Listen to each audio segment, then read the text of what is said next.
নমস্কাৰ কথা পাতো আহক এই অনুষ্ঠানলৈ আপোনালোক আটাইকে মই অৰ্চনা বৰঠাকুৰে আদৰণি জনাইছো আজি আমাৰ সৈতে আছে এগৰাকী বিশেষ অতিথি আমাৰ খুব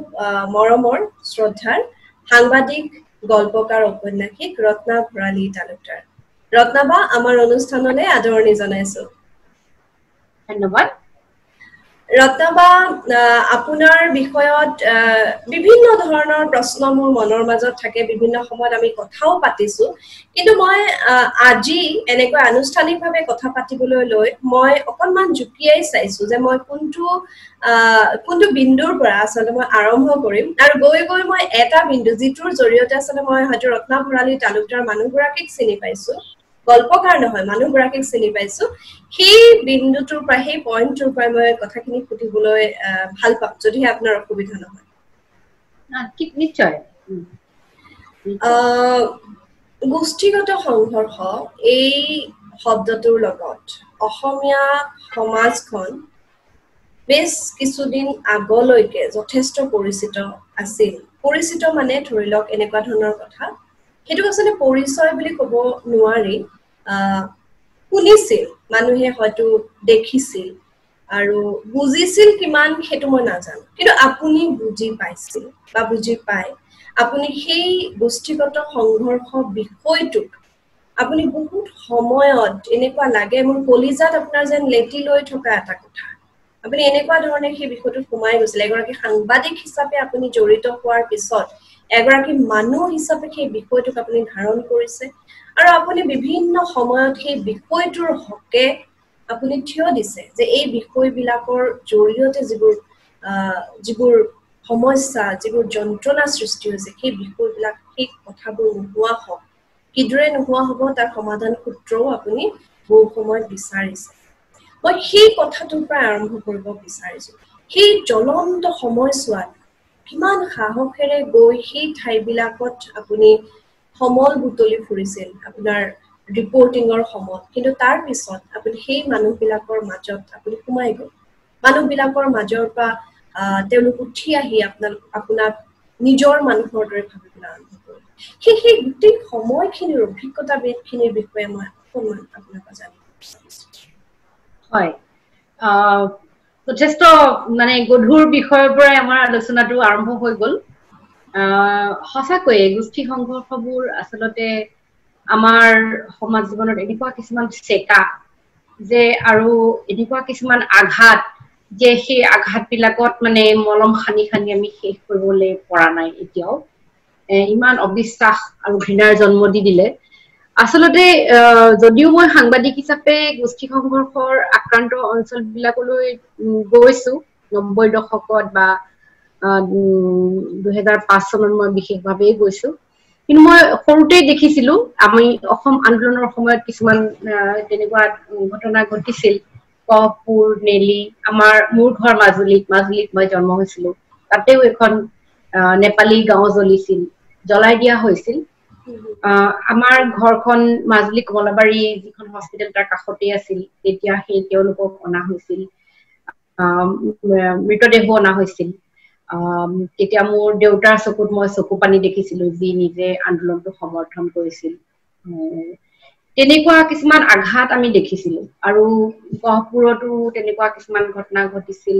তাত কিছুমান আমাৰ আত্মীয় আছিল সেই আত্মীয়বোৰে সৰ্বস্ব হেৰুৱাই আকৌ মানে মাজুলীলৈ উভতি আহিছিল আকৌ পিছত তেওঁলোক ঘূৰি গৈছে কিন্তু সেই সময়ত আমি তেওঁলোকে সেই ল'ৰা ছোৱালী লৈ ঘৰ বাৰী জ্বলি যোৱাৰ পিছত মানে পলাই অহা মানে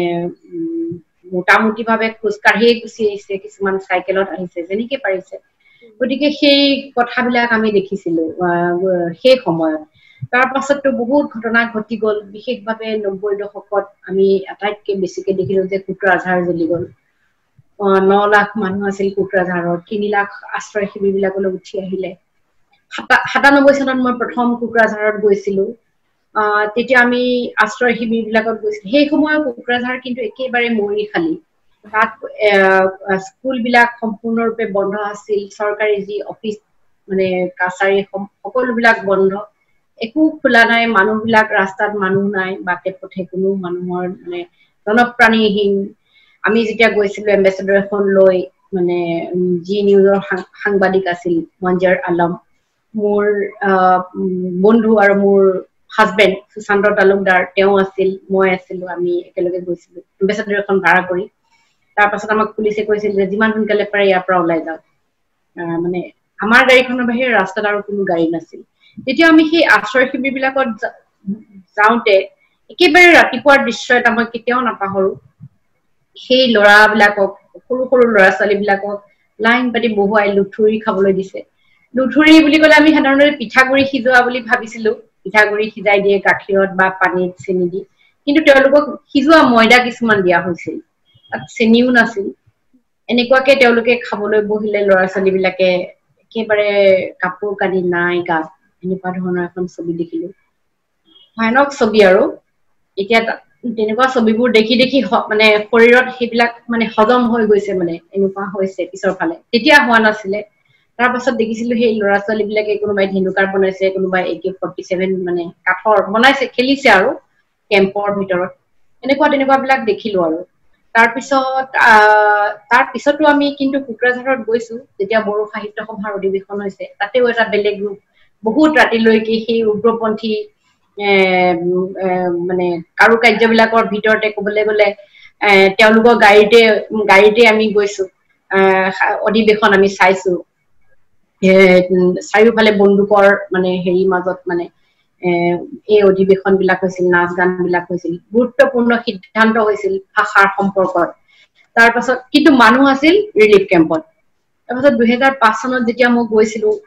এটা বিশেষ মানে নেশ্যনেল ফাউণ্ডেশ্যন ফৰ ইণ্ডিয়াই এটা ফেলোশ্বিপ দিলে, তাৰ মহিলা আৰু শিশু, যিসকল ছোৱালী শিশু, গাৰ্ল চিলড্ৰেন, তেওঁলোকৰ মানে অৱস্থাৰ ওপৰত মানে অধ্যয়ন কৰিবলৈ বিশেষভাৱে। ইতিমধ্যে 10 বছৰ হৈ গ'ল তেওঁলোকৰ আশ্ৰয় শিবিৰত। তেতিয়া লাহে লাহে BTAD হোৱাৰ পিছত, BTC হোৱাৰ পিছত মানে পুনৰ সংস্থাপনৰ প্ৰক্ৰিয়াটো আৰম্ভ হৈছে, আৰু 10,000 টকা দি তেওঁলোকক কেম্প বিলাক খালী কৰিবলৈ দিয়া হৈছে। এতিয়া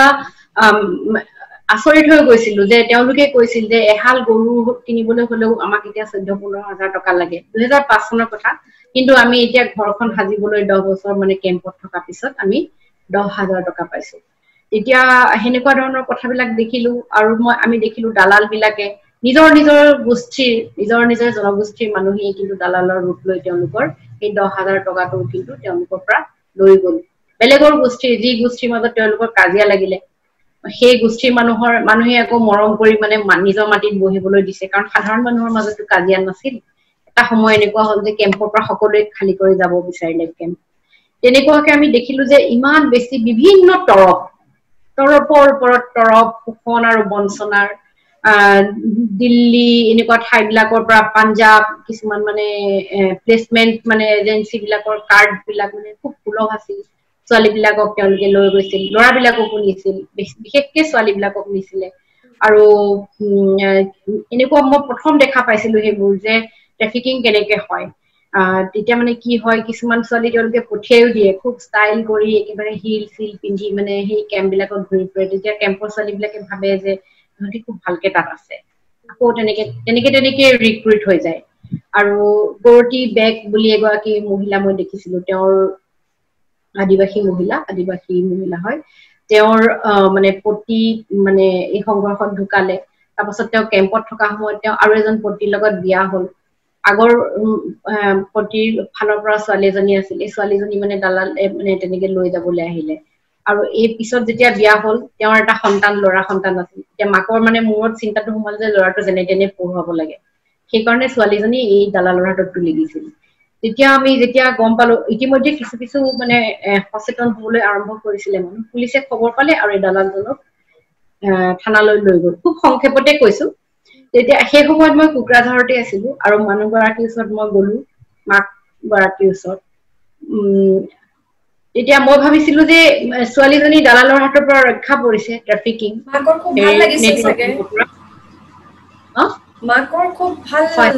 মানে শান্তি পায়। মই ভাবিছো মাকক ভাল লাগিছে বুলি ভাবি মই গলো, কিন্তু মাকে একেবাৰে ভয়ানক মূৰ্তি ধৰি আমাক খেদি আহিলে, কেলে সাংবাদিক আহিছ, মোৰ ছোৱালীক দিল্লীলৈ পঠোৱা হলে মই 3,000 টকা পালোহেঁতেন, মই ল'ৰাক পঢ়াব পাৰিলোহেঁতেন, ঘৰ চলাব পাৰিলোহেঁতেন। এনেকে ধৰণে এটা ভয়ানক, আমি তেনেকুৱা মানে এগৰাকী মহিলা যি মানে ঠিক কেম্পৰ পৰা মাত্ৰ ঘৰলৈ গৈছে, ঘৰ দুৱাৰ থিতাপি লগা নাই, কিবা এটা মানে সামান্য মানে এটা আয়োজন তাত আছে আৰু ঘৰৰ নামত।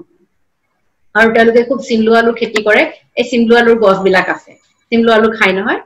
তাৰপিছত সেই এটা ভয়ানক দৃশ্য দেখা পাই গলো। মানে আমি হয়তো গুৱাহাটীত বহি থাকিলে এনেকে ভাবিলোহেঁতেন যে কেনেকুৱা এগৰাকী মাতৃ, কিমান মানে নিষ্ঠুৰ যে জীয়েকক এনেকুৱা। কিন্তু আমি যেতিয়া সেই মহিলাগৰাকীৰ ওচৰত মানে নিজকে থিয় কৰাই চাম যে একো সংস্থাপন নাই, উপাৰ্জন নাই, তেওঁলোকে হোটেল বিলাকত কাম কৰে বা কাৰোবাৰ মানুহৰ ঘৰত কাম কৰে, এগ্ৰিকালচাৰ যিবিলাক মানে কৃষি বনোৱা হিচাপে কাম কৰিলে যি কামেই নকৰক 30টা টকা পায়। আৰু সেই কাম সদায় পোৱা নাছিল, যিহেতু 3 লাখ মানুহ মানে আছিলে কেম্পত। তেতিয়া সেই ভয়ানক ভয়ানক ছবিবিলাক দেখিলো আৰু ৰিবিল্ডিঙো দেখিলো, মানে কেনেকে তেওঁলোকে জাতিবিলাক গঠন কৰি পেলাইছে, মহিলাবিলাকে বিশেষকে কেনেকে ধৰণে তেওঁলোকে ভূমিকাবিলাক লৈছে। প্ৰথম মানে মই নিউজটো কৰিছিলো এজনী 10 বছৰীয়া ছোৱালী, মানে এতিয়াও আছে জয়পুৰ মংলাঝাৰা আঞ্চলিক মানে বিদ্যালয়, এই জয়পুৰত মানে তাতে তেওঁলোকে কেম্প বহুৱাইছিল। কেম্পতে তেওঁলোকে সেই ৰেচনৰ পৰাই মুঠি মুঠি চাউল দি সেই স্কুলখন খুলিছিল। এই ছোৱালীজনীও চাউল দিয়ে সদায়, তাই নিজৰ 10 বছৰীয়া ছোৱালী। সেই ছোৱালীজনীৰ মানে এনেকুৱা ধৰণৰ মানে তেওঁলোকে যে গোষ্ঠী সংঘৰ্ষত আক্ৰান্ত হৈ সকলো শেষ হৈ যোৱাৰ পিছতো তেওঁলোকে কেনেকে নিজৰ জীৱন বিলাক গঢ়ে। আৰু এটা আচৰিত বস্তু মই দেখিছিলো, এই যে মানে উগ্ৰপন্থীসকলে ভূটানলৈ গুচি গৈছিল, কিছুমান সৰুকীয়া সৰুকীয়া হাবিতলীয়া বাট আছিলে, সেই বাট বিলাকেদি তেওঁলোক গুচি গৈছিল। তেতিয়া সেই দেওশ্ৰী, ৰুণিখাটা এনেকুৱা অঞ্চল বিলাকত মানে এনেকুৱা অৱস্থা আছিল যে মানে পুলিচো বৰকে নাযায়, অলপ ভয়ে খায়। বাকীতো কোনো ধৰণৰ হেৰি নায়েই, মানে চৰকাৰী ধৰণৰ কোনো হস্তক্ষেপ নাছিলেই। মেলেৰিয়াত বহুত মানুহ মৰে, এটা এটা কেম্পত 63 মান মৰি যায় মানে মেলেৰিয়া যেতিয়া আহে, এনেকুৱা ধৰণৰ। আৰু এই দেওশ্ৰী, ৰুণিখাটা কেম্পৰ হেৰিবিলাক তেতিয়া তাত আমি দেখিছিলো যে এই বড়ো মহিলাসকলে মানে সেই লুংলুঙীয়া ৰাস্তাবিলাক যে গৈছিলে, মানে উগ্ৰপন্থীসকলে ব্যৱহাৰ কৰিছিলে, সেই ৰাস্তাবোৰ ব্যৱহাৰ কৰিয়ে কিন্তু তেওঁলোকে সাৰ্ভাইভেলৰ কাৰণে কি কৰিলে যে ভূটানৰ মানুহৰ কাপোৰ বৈ দিয়াৰ এটা মানে ব্যৱসায় গঢ়ি তুলিলে। মানে আৰু এই গোটেই ব্যৱসায়টো মানে মহিলাৰ হাততে আছিল। মানে যিহেতু ল'ৰা দেখিলে আৰ্মি বা পুলিচৰ অত্যাচাৰ পাইছিল, গতিকে গোটেই মহিলাই মানে এগৰাকীয়ে বলে, এগৰাকীয়ে লৈ গল, তেওঁ নি পেলাই বৰ্ডাৰত দিলে, বৰ্ডাৰৰ পৰা আকৌ কোনোবা এটা মানে এনেকে তেওঁলোকে ভাল টকা এটা ইনকাম কৰে। মানে তেনেকে সেই ৰিবিল্ডিং বিলাক কেনেকে কৰিছিলে। আৰু মই দেখিছিলো বহুত বড়ো মহিলা, তেওঁলোকে মানে তাঁতশালখনৰ জৰিয়তে কিন্তু তেওঁলোকে আচৰিত ধৰণে মানে এই ভাঙি যোৱা জীৱন বিলাক গঢ়িছে, বহুতোকে সংস্থাপন দিছিল। উগ্ৰপন্থীয়ে হত্যা কৰা মানুহৰ বিধৱা, আৰু উগ্ৰপন্থীৰ পত্নী একেলগেই মানে তেনেকুৱা ধৰণৰ কিছুমান মানুহে মানে একেলগেই তাঁত বৈছে, এঘৰ মানুহে হয়তো সংস্থাপন দিছে তাঁতশালৰ জৰিয়তে। এনেকুৱা খুব সৰু সৰু মানে বিধৱা বিলাক দেখিছিলো আৰু ইয়াং, মানে ভাবিব পৰা নাযায়, আচৰিত লাগিছিল আৰু সেইবিলাক দেখিলো। তাৰপিছতেতো সেই এটা গোষ্ঠী, তাৰ পাছতে পাহাৰৰ ফালে গলোগৈ, কাৰ্বি আংলং, ডিমা হাছাও, তাতেও বহুত বেলেগ বেলেগ অধ্যায় দেখিলো। 12 বছৰীয়া ছোৱালী ধৰ্ষণ হৈ গল। সেই ছোৱালী 3 বছৰৰ পিছত যেতিয়া মই দেখিলোগৈ, তেওঁ বেলেগৰ গৰাকী গীৰ্জাৰ ফাদাৰৰ ঘৰত তেওঁ বন কৰা ছোৱালী হিচাপে আছে। আৰু তেওঁৰ গাঁওখন উগ্ৰপন্থীয়ে জ্বলাই দিয়াৰ পিছত গোটেই গাঁওখনৰ মানুহ আহি ডিফুৰ যিটো এগ্ৰিকালচাৰ কলনী, তাতে তেওঁলোকে মানে কেম্প পাতি আছেহি। ডিফুৰ পৰা হয়, ছোৱালীজনী কিন্তু মানে বেলেগৰ ঘৰত কাম কৰা ছোৱালী, তাই ইতিমধ্যে ৰেপ হৈ যোৱাৰ পিছত 4জনকৈ মানে ৰক্ষক দেশৰ আমাৰ, তেওঁলোকে তেওঁ মানে ধৰ্ষণ কৰিছিল সেই ছোৱালীজনীক 2003 চনত। তেতিয়া 12 বছৰ আছিল, 12 বছৰ আছিল। তেতিয়া মানে তেওঁলোকে ঝুম খেতি কৰিবলৈ মানে গাঁওখন গুচি যায় নহয়, বুঢ়া মানুহ বিলাক আৰু ল'ৰা ছোৱালী থৈ। সেই সময়তে মানে সেনা অভিযান চলিছিল আৰু এই ছোৱালীজনী মানে তেওঁলোকে ধৰ্ষণ কৰিলে। এতিয়া এই খবৰটো মই গুৱাহাটীত পাইছিলো, যিসকল মহিলাই মানে তেওঁৰ হৈ মানে এই এখন আইনী যুদ্ধ কৰিছিল। আচৰিত লাগিছিল সেই জনজাতীয় মহিলাসকল, তেওঁলোকো মানে কেতিয়াও এনেকুৱা ধৰণৰ পৰিস্থিতিৰ লগত মোকাবিলা কৰা নাছিলে। এটা ধৰ্ষণৰ যিটো ধাৰণা এখন জনজাতীয় সমাজত এতিয়াও দেখা পোৱা নাযায় সেইবোৰ তেওঁলোকৰ মানে পৰম্পৰাৰ বাহিৰৰ বস্তু আছিল মূল্যবোধৰ বাহিৰৰ বস্তু গতিকে তেওঁলোকে কেনে ধৰণে যুদ্ধ কৰিব লাগে সেইটো নাজানিছিলে তেওঁলোকে ভাবিছিল যে ৫০,০০০ টকা এটা চৰকাৰৰ পৰা আদায় কৰিব লাগে যুদ্ধ কৰি তেতিয়া মানে তেওঁলোকক মই মানে সাংবাদিকতাৰ পৰা একোজ আগুৱাই গৈ মই তেওঁলোকক কৈছিলো নহয় ছোৱালীজনী মানে এই কাম কৰা অৱস্থাত যে আছে তাৰ পৰা উলিয়াই আনি স্কুললৈ পঠিয়াব লাগে স্কুললৈ গ'লে তাই মানে নৰ্মেল এক্টিভিটিত আহিলে তাই সেই মানে ট্ৰমাটো বহুত পৰিমাণে অভাৰকাম কৰিব তেনেকে এই মহিলাসকল পিছত তেওঁলোকক কিন্তু মই যেতিয়া আমি দেখি এখন মই নেশ্যনেল ইণ্টাৰনেশ্যনেল সেমিনাৰত মানে মই পাৰ্টিচিপেট কৰিছিলো দিল্লীত তেওঁলোকে মোক কৈছিল এনেকুৱা কোনোবা ফিল্ডত মানে কাম কৰা মহিলা আছে নেকি পিচ বিল্ডিং প্ৰচেছত কাম কৰা মই তেতিয়া সেই ছোৱালীজনীৰ হকে যুদ্ধ কৰি থকা মহিলা এগৰাকীক লৈ গৈছিলো মই এইটো কাৰণে লৈ গৈছিলো যাতে তেওঁ সাহস পায় তেওঁ তেতিয়া দিল্লীত এই কথাবিলাক কৈছিলে যে কেনেকে পাহাৰত মানে 55 বছৰীয়া আইতা বুলিয়ে ক'ব লাগিব 12 বছৰীয়া ছোৱালীৰ পৰা 55 বছৰীয়া এখন দীঘল লিষ্ট মানে তেওঁ গাই দিছিলে মানে তেওঁলোকে কেনেকে যুদ্ধ ফাইট কৰিছে এই খুব সুখৰ কথা আৰু 2007-8 চন মানত ছোৱালীজনীক মই স্কুললৈ যোৱা দেখিলো আৰু যিসকলে মানে সেই গাঁও জ্বলি গৈছিল তেওঁলোকেও নতুনকে ঘৰ দুৱাৰ বনোৱা দেখিলো আৰু তাৰ পিছত মই আৰু সেই ছোৱালীজনীৰ লগত মই তেওঁক মই তাতে এৰি দিলো যিহেতু স্কুলত গ'ল আৰু তেওঁৰ লগত মই ভাবিলো যে এতিয়া এই ছোৱালীজনীক খবৰ লৈ থকাটো মোৰ উচিত নহব কাৰণ মই আগবাঢ়ি যাবলৈ নোৱাৰিম তাৰ পাছতে মই নিশ্চিতভাৱে মই এটা গল্প লিখিছিলো কিলিং সংক্ৰেট বুলি তেনেকুৱা ধৰণৰ বহুত কথা আছে গোষ্ঠী সংঘৰ্ষত আচলতে হয় সেইবিলাক আমাৰ এৰাব নোৱাৰা হেৰি কিন্তু আমাৰ মানুহৰ দুখ নাই এইবিলাকৰ ষড়যন্ত্ৰবিলাক বহুত বেলেগ ঠাইত মানে এই ষড়যন্ত্ৰবোৰ ৰচনা কৰা হয় ভায়ে ভায়ে যুদ্ধ এখন চলাই দিয়া হয় তেওঁলোকে ওচৰ চুবুৰীয়া হিচাপে বাস কৰে হঠাৎ গাঁওবিলাক জ্বলাই দিয়ে বা মানুহ মাৰে কিন্তু সেই যেহেতু সৰল জনজাতীয় মানুহ মানে এটা সৰলতা থাকে নহয় আদিম সৰলতা থাকে তেওঁলোকৰ গতিকে বহুত দিনলৈকে তেওঁলোকে সেই বেদনাবিলাক মানে হেৰি কৰিব নোৱাৰে তেওঁলোকে আকৌ মিলাপ্ৰীতিৰ মাজলৈ ঘূৰি যায় মিলাপ্ৰীতিৰ পৰিৱেশটোৰ মাজলৈ আৰু এই মহিলাসকলে মানে আচৰিত ধৰণে কিছুমান কাম কৰে এনেকে মই মাহুৰত দেখিছিলো এগৰাকী মহিলা গোটেই গাঁওখন জ্বলি গৈছিল তেওঁৰ ঘৰটো বাচি গ'ল তেওঁ স্কুলত কাম কৰে এলপি স্কুলখনত তেতিয়া তেওঁ ভাবিলে যে ল'ৰা ছোৱালীবিলাকে কেম্পত দেখিলে তেওঁৰ মনটো খুব দুখ লাগিলে তেতিয়া তেওঁ ভাবিলে যে মই মোৰ ঘৰখনেই স্কুলৰ নিচিনাকে ব্যৱহাৰ কৰিবলৈ দি দিম সেইটো বুলি তেওঁ মানে দুমহলীয়া ঘৰ গাঁৱলীয়া দুমহলীয়া ঘৰ আৰু জনজাতীয় মানুহৰ সেই স্কুল মানে 6টাৰ পৰা 10টা বজালৈকে আনকি পাকঘৰটো মানে স্কুল হিচাপে ব্যৱহাৰ হয় আৰু এনেকুৱা তাৰপাছতে সেই ল'ৰা ছোৱালীখিনি মই প্ৰথম সেই ৰিপৰ্টিংটো মোক কৰোঁতে মোক মানে ইণ্ডিয়া বাহিৰতো মানে হেৰি হৈছিলে মানে প্ৰকাশ হৈছিলে যে প্ৰথম সেই মানে উদাহৰণটো দেখিলো য'ত মানে এখন গাঁও বা এনেকুৱা গাঁওবোৰ জ্বলি যোৱাৰ পিছত মানে ল'ৰা ছোৱালীখিনিয়ে একাডেমিক ইয়েৰটো শিক্ষাবৰ্ষটো হেৰুৱাবলগীয়া নহ'ল কাৰণ এগৰাকী মহিলা যি শিক্ষয়িত্ৰী আছিল তেওঁ ইনিচিয়েটিভ এটা ল'লে গতিকে তেওঁলোকে ছমহীয়া পৰীক্ষা মানে মে' মাহত গাঁওখন জ্বলিছিল ছমহীয়া পৰীক্ষাও দিলে বছৰেকীয়া পৰীক্ষাও দিলে গোটেইখিনি দিলে কিন্তু সেই বস্তুটো লৈ তেওঁলোকে যেতিয়া মানে ফাইট কৰিলে তেওঁলোকে স্কুলখনৰ কাৰণেও গ্ৰাণ্টটো খুব সোনকালে পাই গ'ল অন্য ঠাইবিলাকত আমি দেখিছিলো যে পুষ্টিগত সংঘৰ্ষ হলে মানুহখিনি নিৰাপদ ঠাই বুলি ভাবি স্কুলখনত মানে উঠি আহে স্কুল এখনলৈ গতিকে প্ৰথমতে যিটো বস্তু ভাগি যায় সেইটো হ'ল শিক্ষা ব্যৱস্থাটো আৰু আমিতো কোকৰাঝাৰত দেখিলো যে কিমান বছৰ ধৰি শিক্ষা ব্যৱস্থাটো মানে ভাঙি গৈছিল 3-4 বছৰ ধৰি তেওঁলোকৰ মানে সেই কথাবিলাক পোহৰলৈ অহা নাছিল কাৰণ ইলেক্ট্ৰনিক মিডিয়া নাছিলে ইলেক্ট্ৰনিক বৈদ্যুতিন মাধ্যমটো নথকাৰ কাৰণে যিখিনি প্ৰিন্ট মিডিয়াৰ সাংবাদিক আছিল মানে সকলো ঠাইত যাব পৰাকে পৰিৱেশবোৰ সুচল হৈ থকা নাছিল মানে সেই ধৰণৰ বহুত কথা হ'ল আৰু গোষ্ঠী সংঘৰ্ষটো আমি 2014 চনলৈকে দেখিলো নহয় জানো মানে পিছৰ সময়তো মানে তুমি নিজেও গৈছা তেওঁলোকৰ মাজত আমি বহুত নহয় জানো সেইখিনি দেখিলো মই আচলতে য'ত 2014 চনৰ পিছত মই প্ৰথম আচলতে বড়োভূমিলৈ গৈছো আৰু তালৈ যোৱাৰ আগতে মই এটা অনুষ্ঠানত এগৰাকী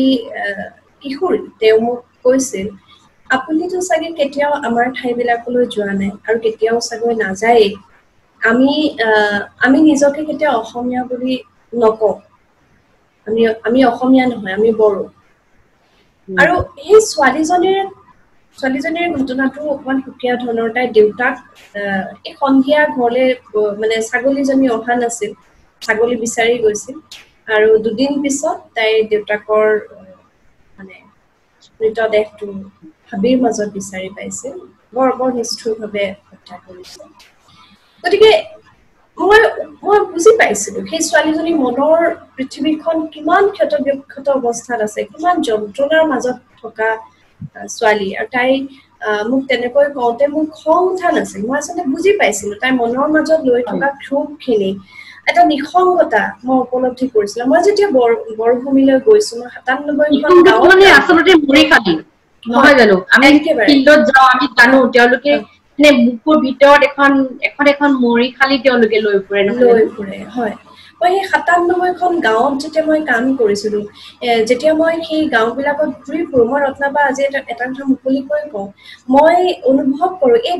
এই বাটবিলাকেৰে যেন ৰত্নাবাও আহিছিল এই মানুহবিলাকৰ সৈতে যেন ৰত্নাবায়ো কথা পাতিছিল মই কিছুমান মানুহক জানো তেওঁলোকে এতিয়া এনেকুৱা হৈছে হয়তো বড়ো মহিলা এগৰাকী আদিবাসী এজনক বিয়া পাতিছে ঘৰ সংসাৰ কৰিছে তেওঁলোকৰ মাজৰ সম্পৰ্কবোৰ খুব মৰম লগা ধৰণৰ মানে গোটেই বিষয়টো আৰু কিছুমান এনেকুৱা সমস্যা জৰ্জৰ ঠাই আছে এতিয়াও তাত যেন কিবা এটা ভয় আছে আমাক বাৰে বাৰে কোৱা হৈছিল যে সন্ধিয়াৰ আগত যেন আপোনালোক উভতি যায় এতিয়াও তেনেকুৱা ধৰণৰ কিবা এটা ভয় আছে ৰত্নাবা মই সুধিব বিচৰা কথাটো হৈছে আচলতে সুধিব বুলি নহয় মই আপোনাৰ পৰা এই বিষয়টোত এটা পৰামৰ্শই ল'ব বিচাৰো আপুনি এটা কথা আপোনাৰ কথাৰ মাজত কৈছে যে আটাইতকৈ আগতে ক্ষতিগ্ৰস্ত হোৱা বিষয়টো হৈছে শিক্ষা যেতিয়া এনেকুৱা কথা এটা হয় আৰু শিক্ষাৰ পৰা যেতিয়া আঁতৰি থকা যায় যেতিয়া পিছুৱাই থকা যায় তেতিয়া আন বহুতো দিশত কিন্তু মানুহ আগবাঢ়িব নোৱাৰা হয় বিশেষকৈ ক্ষতিগ্ৰস্ত হয় সেই শিশুসকল আৰু আমাৰ আচলতে এইটো এটা বৰ দুৰ্ভাগ্যজনক কথাই য'ত নেকি যথেষ্ট কাউন্সেলিঙৰ দৰকাৰ হয় মানে ল'ৰা ছোৱালীৰ ক্ষেত্ৰত তেনেকুৱা বিষয়বোৰ খুব গুৰুত্ব সহকাৰে লোৱা মই দেখা নাই বিশেষ কিছুমান ঘটনাৰ ক্ষেত্ৰত বেলেগ হয় কিন্তু এই বিষয়বিলাকত মই দেখা নাই আৰু এই কথাটোৰে প্ৰভাৱ কিন্তু মই সেই শিশুসকলৰ মাজত এতিয়া হয়তো মই লগ পোৱা সময়ত অকণমান ডাঙৰ হৈছে কিশোৰী হৈছে তেওঁলোকৰ চকু মুখত মই সেই যিটো ট্ৰমা বুলি ক'ব পাৰে সেই যিটো হিংসা ক'ব পাৰে সেই যিটো অবিশ্বাস তেওঁলোকৰ চকু মুখত দেখিছো আৰু এনেদৰে যদি তেওঁলোকৰ জীৱনবোৰ আগবাঢ়ে তেতিয়াহ'লে তেওঁলোকৰ মাজত কিন্তু অপৰাধ প্ৰৱণতা সদায়ৰ কাৰণে থাকি যাব তেওঁলোকে মানুহক কোনো কাৰণত ল'ব নোৱাৰিব আস্থাত ল'ব নোৱাৰিব এই পৰিৱেশটোত কি কৰা যায় বাৰু এই শিশুসকলৰ লগত যি হ'ল তাৰ কাৰণে কি কৰিব পাৰি আমি আচলতে অসমীয়া জাতিয়ে এইটো বহন কৰি নিব লাগিবই ইয়াৰ যিটো মানে কামৰ এটা ফল থাকে নহয় জানো হয় কৰ্মৰ এটা ফল থাকিব নহয় সেইটো মানে প্ৰত্যেকটো কামৰ এটা অপজিট মানে ৰিয়েকচন থাকিবই নহয় জানো এতিয়া আমি এই গোষ্ঠীগত সংঘৰ্ষৰ কথাৰে আমি আলোচনা আৰম্ভ কৰিব লগা হ'ল হয় কিন্তু প্ৰথম মানে যিটো সাইকোলজিক্যাল কাউন্সেলিং বুলি আমি শুনিলো হেতু কিন্তু আমি প্ৰথম যেতিয়া ধেমাজিত যিটো বোমা বিস্ফোৰণ হৈছিল 2004 চনত এতিয়াহে কিন্তু প্ৰথম চৰকাৰে আমি কোৱা শুনিলো যে তেওঁলোকক মানে সাইকোলজিক্যাল কাউন্সেলিংটো দিয়া তাৰ আগলৈকে কিন্তু আমি কোনো পক্ষই এতিয়া যে মই ক'লো যে এই জনজাতীয় মহিলাসকলে যে সংগ্ৰাম কৰিছে যে ধৰ্ষণত আক্ৰান্ত হোৱা ছোৱালীজনী 12 বছৰীয়া ছোৱালী সময়ত কিন্তু তেওঁলোকে এইটো জনা নাই ভবা নাই যে সাইকোলজিক্যাল কাউন্সেলিং বুলি কিবা এটা ছোৱালীজনীক দিব লাগে ছোৱালীজনী নিজৰ গাঁওখনলৈ ঘূৰি যাব পৰা নাই মানে মানুহৰ চেতনাত নাছিল যে সাইকোলজিক্যাল কাউন্সেলিং এটা লাগে গতিকে এই ল'ৰা ছোৱালীখিনি যিটো অবিশ্বাসৰ মাজত ডাঙৰ হৈ গ'ল বা এক প্ৰকাৰ অভিভাৱকহীন হৈ গ'ল তেওঁলোক শিক্ষা দীক্ষাৰ পৰা পিছুৱাই গ'ল তাৰ পৰা যিটো আমাৰ জাতীয় বেদনা আহিল আজি জানো আমি তাৰ প্ৰতিফলনটো দেখিবলৈ পোৱা নাই পাইছো নহয় আজি আপুনি যিটো নেশনেল ক্ৰাইম ৰেকৰ্ড ব্যুৰো তাত চাব যে অসমৰ ক্ৰাইম ৰেট কিমান বাঢ়ি গৈছে বহুত বাঢ়ি গৈছে আটাইতকৈ বেছি কাণ্ট্ৰিৰ ভিতৰতে হাইয়েষ্ট কিয় এই যে গোষ্ঠীগত সংঘৰ্ষ বাহিৰে এতিয়া আমি 2010 চনত এখন ইন্টাৰনেশনাল সেমিনাৰ আইচিআৰচি কৰিছিলে দিল্লীত এতিয়া আমি মহিলা জাৰ্নেলিষ্ট বিলাকক মাতিছিলে এনেকুৱা কনফ্লিক্ট ৰিপৰ্টিং কৰা খালি পাঞ্জাবৰ পৰা এগৰাকী আহিছিল তেতিয়া এই 2010 চনতে তেওঁ কিন্তু কৈছিল যে পাঞ্জাবত যেতিয়া খালিস্তানী বিদ্ৰোহ মানে এনেকে ধ্বংস মানে তাতেও এনেকুৱা ধৰণৰ এটা জাতীয় হতাশা মানে তেওঁলোকৰ আহিছিল আৰু এতিয়া মানে তেওঁ ড্ৰাগ এডিকশ্যনৰ মানে কিছুমান কথা কৈছিল ল'ৰা-ছোৱালীবিলাকে গাঁৱত সোমাই যেনেকে মানে ড্ৰাগছ খাবলৈ লৈছে বুলি আমি ইমানকে বিশ্বাস কৰিব পৰা নাছিলো কিন্তু আমি যেতিয়া উত্তৰ পাঞ্জাব চিনেমাখন দেখিলো তাতেতো সেইটোৱে দেখুৱালে নহয় জানো মানে সেই গোটেই কিন্তু আমি অসমৰ ক্ষেত্ৰত আমি এটা খুব বেছি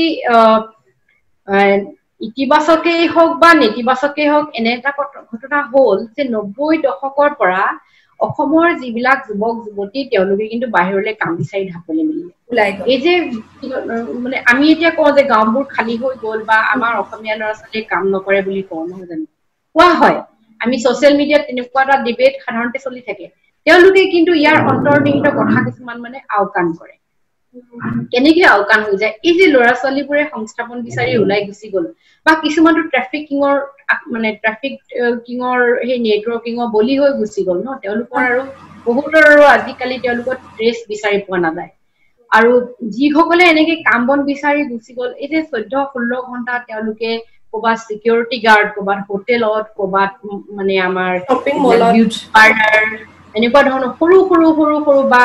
প্লাইউড ফেক্টৰী এনেকুৱা বিলাকত যে 14 পৰা 16 ঘণ্টালৈকে কাম কৰে এটা সৰু ৰুমত 10-12 জন এখন মানে কট পাৰা নিচিনাকে মানে ৰাতি খালি শুৱে আৰু কাম কৰে তেওঁলোকে তেনেকে কাম কৰি কিন্তু নিজৰ ঘৰখন বনাবলৈ যে এই 2000 3000 5000 8000 টকা পঠিয়ায় সেইটো এটা বহুত ডাঙৰ মানে সকাহ হ'ল যে তেওঁলোক ইয়াৰ পৰা ওলাই গুচি গ'ল আজি তেওঁলোক যদি অসমতে থাকিলেহেঁতেন তেতিয়া হলে এই যিটো হতাশা এইটো চৰকাৰৰ কোনো নীতি নাছিল সংস্থাপনৰ কোনো নীতি নহল যে গোষ্ঠী সংঘৰ্ষৰ পিছত মানে এই যুৱক যুৱতী বিলাকক কি কৰা যাব যিবিলাক শিক্ষাৰ পৰা বঞ্চিত হ'ল নহয় জানো আমাৰ চৰকাৰৰ কোনো নীতি বাদ দিয়া তথ্যই নাছিলে যে কিমান ল'ৰা-ছোৱালী ওলাই গ'ল 2014 চনত দেখোন মই দেখিলো কেৰালা চৰকাৰে এটা মানে একদম ধুনীয়াকে তেওঁলোকে ষ্টাডি কৰিলে যে অসমৰ পৰা তেওঁলোকৰ যিখিনি মানে তেওঁলোকৰ ৰাজ্যলৈ যি যায় অসমৰ পৰা যোৱাখিনি মানে 17% অসমৰ পৰা যায় পশ্চিম বংগৰ পৰা যায় কেনেকে তো তেওঁলোকৰ যিখিনি মানে তেওঁলোকে কৈছে যে আমাৰ ৰাজ্যত তেওঁলোকে এনেকুৱাকে থাকে গতিকে তেওঁলোকৰ লিভিং কণ্ডিশনটো ইমপ্ৰুভ কৰিব লাগিব নহলে আমাৰ সোসাইটিখন কিন্তু ক্ৰিমিনেল এক্টিভিটিজ বাঢ়ি যাব যে তেওঁলোকক যদি আমি মানুহৰ মৰ্যাদা নিদিও সেই কাৰণে কেৰালাতো এতিয়া তেওঁলোকক গেষ্ট বুলি কোৱা আৰম্ভ কৰি দিলে নহয় জানো আৰু তেওঁলোকে কিছুমান ৰিফৰ্ম কৰিলে এই যে এটা সৰু ৰুমত 10-12 জন ল'ৰা থাকে বা তেওঁলোকৰ সোশ্যাল লাইফ নাছিলে গতিকে তেওঁলোকক পাৰ্কত যদি যায় বা এনেকুৱা পাব্লিক স্পেচ বিলাকত গলে তেওঁলোকক কেনেকে কৰিব এনেকুৱা কেৰালা চৰকাৰে কৰিলে কিন্তু আমি আমাৰ চৰকাৰে কিন্তু নকৰিলে আজিলৈকে আমি এটা নীতি নাপালো যে এই ল'ৰা-ছোৱালীখিনি কি হ'ব গতিকে মই ভাবো যে এইটো এটা হাপেই মানে বৰ হোৱা নিচিনাকে কিছু পৰিমাণে আমাক কিন্তু ৰেহাইও দিলে এই যে ল'ৰাবিলাক ওলাই গৈছে অৰ্ধশিক্ষিত মানে শিক্ষা নাই বুলিও ক'বলে স্কিল নাই তেওঁলোকৰ কোনো স্কিল নাই ইয়াৰ পৰা গৈহে কাম শিকিছে ইয়াতো চৰকাৰে তেওঁলোকক স্কিল দিব পাৰিলেহেঁতেন নহয় জানো গতিকে সেই এটা কিছু পৰিমাণে আমি যিটো পাঞ্জাবত সেই মহিলা সাংবাদিক গৰাকীয়ে কৈছিলে যে ল'ৰাবিলাকে কি ধৰণে মানে ড্ৰাগছত আসক্ত হ'ল হয় আমাৰ ইয়াতো এছাম কিন্তু ড্ৰাগছৰ আজি এক ডাঙৰ সমস্যা আমি বহুত দেখো নহয় জানো এইবিলাক ভাং চাঙৰ খেতি কৰিছে বা পপি খেতি কৰাও আমি দেখিবলৈ পালো মানে সেইবিলাক ইনসিডেন্ট বিলাক হৈছে নোহোৱা নহয় কিন্তু এই কথাটোৱে কিন্তু মই এটা মানে মই সেই উগ্ৰপন্থী এলেকাবিলাকত গৈ থকাৰ অভিজ্ঞতাৰ পৰা নহলে তেওঁলোক উগ্ৰপন্থীসকলক গুচি গ'লহেঁতেন যদিহে বাহিৰত কৰ্মসংস্থাপনটো নাপালেহেঁতেন তেওঁলোকে কিন্তু আজি আমি এই উগ্ৰপন্থীৰ সমস্যাটো বহুত গ'ল কিন্তু যিহেতু এফালে এটা মানে সংস্থাপন পালে বা টকা এটা ঘৰলৈ তেওঁলোকে পঠিয়াব পৰাকে এটা আত্মবিশ্বাস পালে যে তেওঁলোকে হয়তো 6 মাহে কাম কৰিছে বা 8 মাহ কাম কৰিছে বছৰটোত কিন্তু 8 মাহ সেই এটা টকা আনি যে তেওঁলোকে হেৰি কৰিলে সেই এটা বৰ ডাঙৰ মানে আমাৰ সকাহ হৈ গ'ল যেটো আমাৰ সকলোৰে অলক্ষিতে হৈ গ'ল আমি মানে তাৰ কোনো ৰেকৰ্ড নাৰাখিলো গতিকে সেইটোৱে বহুত বাকি যেটো অপৰাধ প্ৰৱণতা হৈছে বা যি জাতীয় হতাশা এটা আমাৰ আহিছে তাৰ যি বেদনা এই বেদনা কিন্তু আমি অনাগত কিছু মানে কেইটামান দশকলৈকে আমি ইয়াক বহন কৰি নিব লাগিব কাৰণ যি ল'ৰা ছোৱালীয়ে খুব সৰুতে মাক দেউতাকৰ হত্যা দেখিলে বা তেওঁলোকে নিজৰ ঘৰখন জ্বলি যোৱা দেখিলে তেওঁলোকৰ ভিতৰত যিবিলাক মৰিখালি সৃষ্টি হলে সেই তাকটো আমি কোনো মলম সানি দিব নোৱাৰো নহয় জানো তাৰ জানো কিবা আমি উপশম কৰিব পাৰিম সেই মৰিখালি বিলাকত গতিকে সেইবিলাকৰ জুই জ্বলি থাকিব তাৰ মানে যিটো দহন সেইটো আমি বহন কৰিবই লাগিব ইয়াৰ পিছত কিন্তু সেই কাৰণে আমি যে তুমি আজি বা মই আমি যে সদায় উঠি অহা প্ৰজন্মৰ কথাটো কৈ থাকো তেওঁলোকে যাতে এইটো নেদেখক বা তেওঁলোকৰ এই কাৰণে কিয়নো আমি দেখিলো নহয় জানো এটা আমি এই 79 পৰা অসম আন্দোলন হল তাৰ পৰা আমি একেবাৰে 2014 চনলৈকে একেবাৰে লাগাত আমি একেবাৰে লেঠাৰি নিচিগা ধৰণে মানে ঘটনাক্ৰম হৈছে এই মানে ইমান ঘটনা ঘটিছে অসমৰ বুকুত ইমান ৰাজনৈতিক ঘটনা ঘটিলে তাৰ কিন্তু এটা যেটো আৰু আমি এইটো বহন কৰি মানে এইটো তাৰ যে দুখ বা হেৰি এইটো আমি মানে সাজু হ'বও লাগিব আৰু মোৰ খুব ভালো লাগে যে আমাৰ মানুহখিনি এটা অসম্ভৱ ধৰণৰ সৰলতা আছে তাৰ কাৰণে আমি কিন্তু ভাঙি চিঙি যোৱা নাই হাজাৰ কাজিয়া পেচাল কৰি হলেও এখন ঘৰত যৌথ পৰিয়ালৰ ককাই ভাই বিলাকে যেনেকে কাজিয়া পেচাল কৰি হলেও ইটোৱে খাবলৈ নাপালে অকমান দুখ লাগে মনটো নিজৰ ভাই বুলি আদৰি লয় ভাই ককাই বিলাকৰ যিটো হাজাৰ মানে মনত মানে থাকক এইবিলাক হিংসা বা ঈৰ্ষা বা হেৰি কিন্তু এই যে মৰম এই ধৰণে কিন্তু আমি অসমীয়া জাতিটো কিবা স্বৰূপে আমি বাচি আছো যদিও কাৰো ইয়াত কিন্তু কোনেও ইয়াৰ ক্ৰেডিটটো ল'ব নোৱাৰে যে আমিহে কৰিলো চৰকাৰেও নোৱাৰে বা কোনেও নোৱাৰে কিন্তু জাতিটোৱে নিজকে বচাই ৰাখিছে কিন্তু কিবা স্বৰূপে বাচি আছে আৰু হয় হয় হয় আৰু সঁচা কথা ক'বলৈ গ'লে ইমান ৰঙীন অসমৰ জাতি জনজাতিৰ যিটো গাঁথনি ইমান ৰঙীন এটা মালাৰ নিচিনা হয় কিছুমান বিশেষ কথা আহে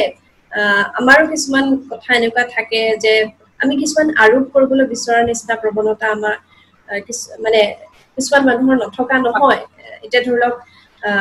দখনাখন পিন্ধিলে তেওঁলোকে আমাৰ চাদৰ মেখেলাযোৰ কেলে নিপিন্ধে বুলি কোৱাত মানুহো আমি কেতিয়াবা লগ পাওঁ কিন্তু কথাটো আছে সকলোৱে নিজৰ কথাবোৰ জীয়াই ৰাখিও একেডাল মালাতে বান্ধ খাব পাৰে আৰু আচল অসমীয়া জাতীয় সত্তা সেইটোৱে আৰু সেই কথাটোৱে আমাৰ উঠি অহা প্ৰজন্মই এতিয়া কিন্তু ৰত্নবা এটা কথা লক্ষ্য কৰিব উঠি অহা প্ৰজন্মৰ মাজত কিন্তু বহুত মুকলি এটা চেতনা আছে বহুত বেছি মই তেওঁলোকৰ লগত কথা পাতিলে মানে খুব ইমান আৰু তেওঁলোকৰ মানে কোনো তেওঁলোক মানে আমাৰ প্ৰজন্মতকৈ তেওঁলোক বহুত সংকীৰ্ণতাৰ পৰা মুক্ত উদাৰ বহুত মুকলি আৰু তেওঁলোকৰ সেই মুকলি মনটোৰ কাৰণে কিন্তু মই খুব আশাবাদী এটা ধৰি লওক তেওঁলোকৰ পৰাই যেন কিবা এটা কথা আহিব যিটো আমি যিটো আশা কৰি আছো যে অলপ এটা সমতাৰ সমাজ এখন হওক যিটো আমি আশা কৰি আছো সেই কথাটো কিন্তু তেওঁলোকৰ মাজৰ পৰাই সেই শুভবোধটো আহিব যেন মোৰ খুব ভাৱ হয় ইমান মুকলি মনেৰে তেওঁলোকে গ্ৰহণ কৰে সকলোকে আৰু আমি শিকিছো বহুত সময়ত মই নিজেও শিকো সেই তৰুণ তৰুণীসকলৰ পৰা ৰত্নবা আপোনাৰ এই গোটেই বিশেষকৈ বড়ো ভূমিৰ অভিজ্ঞতাৰ ভিত্তিত আপুনি লিখা এখন উপন্যাস জেৰেই হাগ্ৰামায়া গাঁও মোৰ যদি কোৱাটো শুদ্ধ হৈছে জেৰেই হাগ্ৰামায়া গাঁও বুলি মানে অৰণ্যই কান্দে যদি অৰণ্যই কান্দে বড়ো ভাষা আৰু অসমীয়া ভাষাৰ কিছুমান শব্দৰ মিল আছে দেই যে আমি দুখ গাই বুলি নকওঁ জানো কি এবখলাত গাই থৈ গ'ল মোৰ আগত নহয় নে আমি এটা আমাৰ এটা মানে মৰম চেনেহৰ ভাষাত আমি দুখ গাই বুলি নকওঁ জানো কি কান্দিবলৈ আহিছিলে তোৰ আগত এনেকে নকয় জানো আমি এই যে গাব মানে গাই আৰু এই উপন্যাসখন যেতিয়া মই পঢ়িছো মই অনুভৱ কৰিছো সেই ঠাইবিলাকৰ মাজত সেই চৰিত্ৰবিলাকে যেন আপোনাৰ ওচৰলৈ উঠি আহি আপোনাক কৈছে আমাৰ বিষয়ে মানে লিখিবলৈ এটা বাধ্য কৰোৱা এটা পৰিস্থিতি আৰু উপন্যাসখন পঢ়ি যাওঁতে মোৰ এনেকুৱা লাগিলে সেই চৰিত্ৰবিলাকক যেন কোনোবাকে ময়ো কেতিয়াবা কৰবাত লগ পাইছো মই চম্পা নদীৰ পাৰত এগৰাকী আদিবাসী মহিলাক লগ পাইছো ইমান প্ৰগতিশীল চিন্তাৰ এগৰাকী মানুহ তেওঁ মানে চাদৰখন গাত পকাই থয় ব্লাউজ নিপিন্ধে তেওঁ এনেকুৱা আছিলে যে মোৰ হেৰুৱাবলৈ এতিয়া একো বাকি নাই তেওঁ ঘৰৰ যিকেজন পুৰুষে আপুনি জানে তেওঁলোকৰ পৰিৱেশটো কেনেকুৱা হৈ থাকে তেওঁলোকক আউকান কৰি তেওঁ আমাৰ লগত কাম কৰিবলৈ ওলাই আহিছিল বৰ সাহসেৰে ওলাই আহিছিল আৰু আপোনাৰ উপন্যাসখনৰ পাতৰ পৰা তেনেকুৱাবোৰ চৰিত্ৰই উঠি আহিছে সেই উপন্যাসখন লিখিবলৈ বোধ কৰো আপোনাৰ বহুত বেছি কষ্ট হোৱা নাছিলে মানে ভাবনাত বহুত বেছি কথা আনিবলগীয়া হোৱা নাছিল উপন্যাস বুলি কোৱাতকৈ মই ডকুমেন্টেশন বুলি ক'বলৈ বেছি ভাল পাম আৰু জেৰে হাগ্ৰামায়ে গাব যদিও মই অলপ উপন্যাসৰ দৰে লিখি দিছিলো আচলতে মোক মানে বহুতেই কৈছিলে যে ইমানখিনি ৰিপৰ্টিং হ'ল মানে তাক এখন কিতাপৰ নিচিনাকে কৰি পেলাব লাগে এতিয়া মই সেই ধৰা হ'ল এখন কিতাপেই কিন্তু এটা কাহিনীৰে বান্ধি থোৱা হ'ল আৰু আচলতে বহুত এতিয়াতো গোষ্ঠী সংঘৰ্ষৰ কথাবিলাক আমি ক'লো এতিয়া 87 চন মানে এটা সময়ত আমি শুনিলো যে ভুংকা গাঁওখনত মানে 10 গৰাকী মানে মহিলা মানে তেওঁলোকক ধৰ্ষণ কৰা হ'ল আৰু ভুংকা গাঁওখন নহয় জানো এই গাঁওখনলৈ মই গলো এতিয়া আমাৰ যিসকল বড়ো বা তেওঁলোকৰ যি জাতীয় আন্দোলনৰ যি নেতা যি মহিলা নেত্ৰী সকলোৱে এই ভূমিকা মানে হেৰিটো মানে সন্মুখলৈ আনিছিল পাদৱ প্ৰদীপলৈ লৈ আহিছিল আমাৰ অসমৰ যি মানে অসমীয়া ভাষাৰ যি মানে সংবাদ মাধ্যম তেওঁলোকেও কিন্তু এই ভূমিকা কথাটো বহুত মানে সহানুভূতিৰে তেওঁলোকে লিখিছিলে আৰু ভূমিকা মানে এটা এনেকুৱা ধৰণৰ বেদনা হৈ গ'ল যে 10 গৰাকী মহিলা মানে ধৰ্ষণ কৰি দিলে এটা ৰাতিৰ ভিতৰত সেইটো মানে একেবাৰে নোহোৱা নপজা কথা আছিল আৰু দেই তাৰপিছত যি হ'ল ইতিমধ্যে তেওঁলোকৰ বহুত মানে দুখ বেদনা পাৰ হৈ গ'ল আন্দোলনে এটা মাত্ৰা লাভ কৰিলে চুক্তি হ'ল তাৰপাছত মই বহুত 2012 চনত এবাৰ এই গাঁওখনলৈ গৈছিলো মানে মই উপন্যাসখন লিখাৰ আগে ভাবিলো যে গাঁওখনলৈ মই এবাৰ নগলে নহ'ব এতিয়া মই যেতিয়া গাঁওখনলৈ গলো সেইদিনা তেওঁলোকৰ গাঁওখনত মানে আগদিনা খেৰাই উৎসৱ আছিলে দেওধনী গৰাকী মই দেখিছিলো ইমান নিকিন মানে দেওধনী ইমান মানে আধ্যাত্মিকভাৱে শক্তিশালী বুলি ভবা হয় ন তেওঁ মানে একদম ফোকাস কৰি দিয়ে ন মানে কি বুলি কয় এইটো মানে ক'ব পাৰে নহয় মানে হেৰি ইমান নিকিন মানে মানুহগৰাকীকে গা একেবাৰে মানে হাড়ে চালে লগা এগৰাকী মানে দেও মহিলা তাৰপিছত এই দেওধনীক দেখিলো তাৰপা মই তেওঁলোকৰ ঘৰবিলাকলৈ গলো এঘৰতো মানে মানে টিউবৱেল এটা নাই যে মই পানী এগিলাচ খাওঁ মানে লাইটটো বাদেই দিলো মই গাঁওখনৰ ৰাস্তাটো পকা নহয় তেতিয়া মোৰ মানে এটা আকৌ বেলেগ ধৰণে ষ্ট্ৰাইক কৰিলে যি ভূমিকা গাঁৱৰ কথা আমি ইমান লিখিলো যি ইমান সহানুভূতিৰে আমি আৰু যি সেই নেতাসকলক মানে আমি ইমান সহানুভূতিশীল হৈ গৈছিলো মানে তেওঁলোকে আকৌ নিজৰ মানুহকো এনেকুৱাকে ঠগি দিলে যে এটা ৰাস্তাও তেওঁলোকক গাঁওখনত যাব পৰা বাটটো পকা কৰি দিয়া নাই তেওঁলোকক মানে এটা মানে টিউবৱেল নাই মানুহখিনি নদীৰ পৰা পানী আনি খায় কোনো এটা ঘৰ মানে কি বা এনেকুৱা ধৰণৰ অৱস্থাত মই নেদেখিলো আৰু এই ভূমিকা গাঁওখনতে মানে প্ৰথম এই মানে মই উপন্যাসখনত লিখিছো কথাটো খাজা বন্দুকেৰে তেওঁলোকে মানে বিদ্ৰোহ আৰম্ভ কৰিছিলে সশস্ত্ৰ বিদ্ৰোহ এতিয়া দুনলীয়া বিদ্ৰোহ হেৰিও নহয় খাজা বন্দুক বুলি কয় আৰু মানে এনলীয়া এনেকুৱা এখন মানে গাঁও মানে জংগী আন্দোলনৰ গাঁও আছিল তেওঁলোকেওতো মানে তেওঁলোকক ঠগি দিলে নিজৰ হেৰিত নহয় জানো এই কথাবিলাকে মানে ষ্ট্ৰাইক কৰি গ'ল মোৰ আৰু কিছুমান মানে এনেকুৱা আদিবাসী সেই সময়ত মই মানে যেতিয়া হেৰিবিলাকত গৈছিলো কেম্প বিলাকত এতিয়া উগ্ৰপন্থীসকলেও মোক চাহ তাহ খুৱাইছে দেই বিশ্বাস কৰিছে মানে দেই মই এইটো মানে বহুত হেৰি আৰু কেম্প বিলাকত মানে এনেকুৱা হৈছিল নহয় উগ্ৰপন্থীসকলো থাকে এইটো তেওঁলোকে থাকে আৰু মোক চাহ তাহ খুৱাইছে আৰু তেওঁলোকৰ মানে দুজনমানৰ মই গাঁৱৰ ঘৰবিলাকলৈও গৈছিলো এই জাষ্টিন লাকৰা ঢুকালে তেওঁ মাক দেউতাকক মই লগ কৰিবলৈ গৈছিলো তাৰপিছত বস্কো শৰ্মাকো তেওঁ হত্যা কৰা হ'ল এই বস্কো শৰ্মাকৰ মাক দেউতাকক মই লগ কৰি আহিছো খামুকা গাঁও বুলি কয় আৰু চামুকা নদী আছে তাৰ পাৰত গাঁওখন একদম মানে এইবিলাক হেৰি মানুহ আৰু দেই বিৰাট বেলেগ ধৰণৰ কাহিনী ৰাতি গৈ তেওঁলোকক লগ ধৰিছো আছো গাঁৱত ইখনমান গাঁৱত মই নথকাও নহয় গতিকে মই ভাবিলো যে এখন এনেকেই লিখা যাওক আৰু বেছি উপন্যাসৰ মানে হেৰি এটা নিদিওঁ মানে যেনেকে দেখিলো তেনেকেই লিখা থাকক ই এটা মানে ৰেকৰ্ড হৈ থাকিব যে এডোখৰ ঘাঁ তাৰ ভিতৰত ইমানবিলাক কাৰুকাৰ্য আছিল আৰু এতিয়া এই যিসকলে ধৰা আমি কনফ্লিক্ট ৰিপৰ্টিং মানে বস্তুটো কনফ্লিক্ট ৰিপৰ্টিঙৰ মানে কথাবিলাক নাজানিলে মানে কনফ্লিক্ট ৰিপৰ্টিঙৰ কিছুমান কি থাকে ন এথিক্স থাকে নহয় সেই এথিক্সৰ ওপৰত মানে এখন বেছ কৰি লিখা হৈছে তাৰ পৰা মই ওলাই অহা নাই তাৰমানে কাৰণ মই ভাবিছো যে এইটো এখন এনেকেই থাকক আৰু সেইকাৰণে কিছুমান বস্তু তাত এজ ইট ইজ আছে যেনেকে কিছুমান মই পৰিসংখ্যাবিলাক দিছো নহয় কেম্পত কেনেকে কেনেকে আছিলে মানুহ কিছুমান কেম্পৰ মানে কিমান মানুহ আছিলে এটা কেম্পত সেইবিলাক আছে তেনেকে সেইটো লিখিছিলো মই লিখি পেলাই এক ধৰণে শান্তি পালো শান্তি নোপোৱা নহয় শান্তি এটা পালো আৰু কিন্তু মই ভাবিছো যে আৰু কিছু লিখিবলগীয়া কথা আছে অকল বৰভূমি বুলি নহয় আমিতো ইমানখিনি দেখিলো মানে আমি উপজি আপুনি কাৰ্বি হেৰিয়াৰ সময়তো আপুনি সেইখিনি গুটকৰো গৈছে কাৰ্বি মোক কিলিং সংক্ৰেট সেই যে যিটো আমি ঘটনাটো লিখিছিলো কিলিং সংক্ৰেটটো তেওঁলোকৰ এটা এনেকুৱা বাঘ যি মানে এনেকুৱা এটা হেৰি যি মানে মানুহে বাঘলৈ ৰূপান্তৰিত হয় হৈ পেলাই তেওঁলোকে জীৱ জন্তু ধৰি আনে মানে ধৰি আনি পেলাই আকৌ মানে এইটো খায় এতিয়া মানে এই মোৰ যিটো কিলিং সংক্ৰেট বুলি যদিও মই গল্পটোৰ নাম দিছো তাত কিন্তু এই যিটো কিলিং সংক্ৰেট মানে যি ৰেপ কৰিলে সেই কিন্তু বাঘ হ'ব পৰা নাই মানুহো হ'ব পৰা নাই কিয় যে এইটো যিটো কিলিং সংক্ৰেট মানে যিটো ৰেপ এইটো তেওঁলোকৰ পৰম্পৰাৰ বাহিৰৰ তেওঁলোকে ধৰিব তেওঁলোকে এইটো তেওঁলোকৰ কল্পনাৰ বাহিৰৰ কথা যে কোনোবাই ৰেপ কৰিব ধৰ্ষণ কৰিব তেওঁলোকৰ সকলো সন্মতি সাপেক্ষেহে হয় তাৰমানে যিকোনো যিয়েই নহওক কিয় সন্মতি অবিহনে তেওঁলোকৰ একো নহয় মানে গতিকে এই যে আমি যে এটা শব্দ আমদানি কৰি তেওঁলোকৰ মাজত সোমোৱাই দিলোগৈ মানে ধৰ্ষণ সেইকাৰণে মই তাত মোৰ গল্পটো এইটো কথা লিখিছো যে তাৰ যিটো কিলিং সংক্ৰেট এই কিলিং সংক্ৰেট কিন্তু বাঘ হ'ব পৰা নাই মানুহো হ'ব পৰা নাই মানে এনেকুৱা সেই কথাবিলাক আছে আৰু আমি আচলতে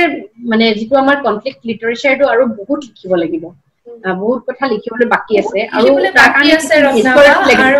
আৰু সঁচাকে অসমৰ ইমানবোৰ ঘটনাবহুল সময় সেই সময়খিনি কিন্তু আমাৰ সাহিত্যত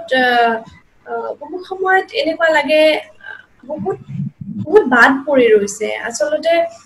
কিবোৰ সকলোৱে কাম কৰিছে নকৰা নহয় বহুতে লিখিছে কিন্তু লিখা যিসকলে লিখিছে তেওঁলোকক তুলিয়নাও হোৱা নাই কিন্তু তেওঁলোকক মানে তুলিয়না হোৱা নাই মানে আজি এতিয়া আমি যদি কনফ্লিক্টৰ গল্প বুলি কওঁ অলপতে মই এটা মানে মই সামাজিক মাধ্যমতে কৈছিলো যে আমাৰ হেৰিয়ে ইমান ধুনীয়া এটা গল্প লিখিছে বিপুল খাটনিয়াৰ গল্পকাৰ চেগুন বনৰ কথা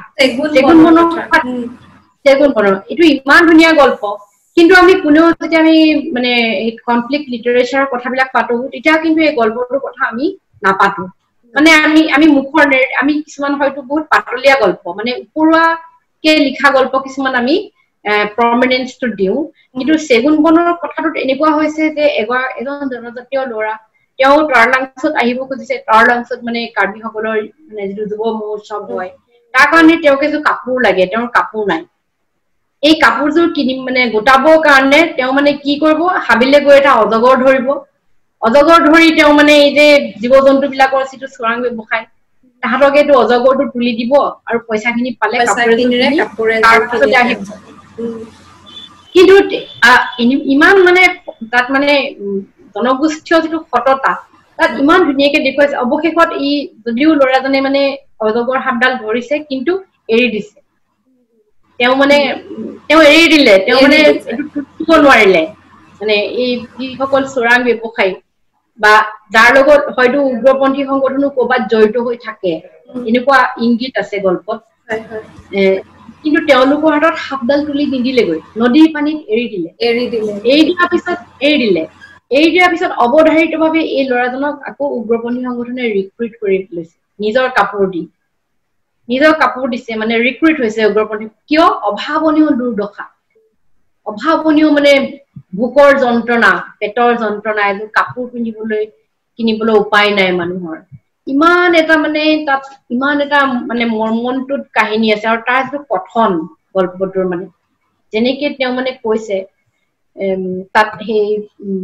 মানে তেওঁলোকৰ যিবিলাক ভাষা হেৰি তেনেকে ব্যৱহাৰ কৰিছে অপূৰ্ব গল্প কিন্তু আমি সেই কথাটো নাপাতো মজিয়াত তেজ অপূৰ্ব শৰ্মা ছাৰে লিখিছে মজিয়াত তেজ গল্পটোৰ কথা আমি কিমান নাপাতো মানে আমি আসলতে আমি এই যিবিলাক আমাৰ ভাল ভাল গল্প বা যি উপন্যাস হৈছে এইবিলাক পাতিব লাগে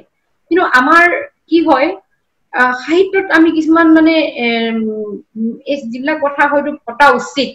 সেই কথাবোৰ আমি নাপাতো নাপাতাৰ ফলত মানে এই ধৰণৰ সাহিত্যখিনি তল পৰি ৰৈছে